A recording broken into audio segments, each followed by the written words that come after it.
بقول لك يا مبيض، ليه لغايه دلوقتي تكيس المبايض موجود ومفيش علاج نهائي ليك؟ تعالجني انا؟ هو انت فاكرني نزلة برد يا دكتور؟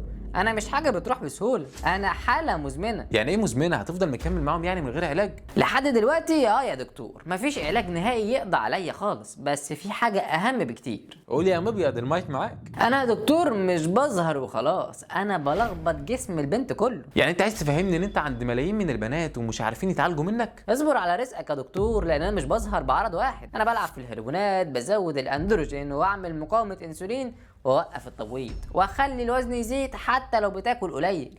والحاله دي يا دكتور مش مرض، دي متلازمه. طب والحل ايه يا عم المبيض؟ نسيب البنات يعني يستسلموا؟ هنا بقى الغلط كله يا دكتور، انا قلت لك انا ممكن ما اختفيش بس تقدروا تتحكموا فيا، وبقوه كمان.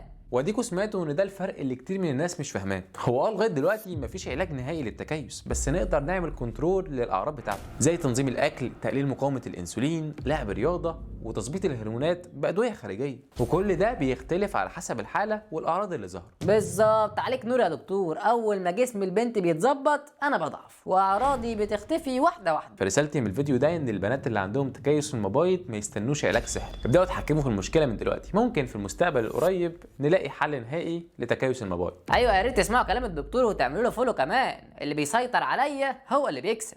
اسمعوا كلامه بقى.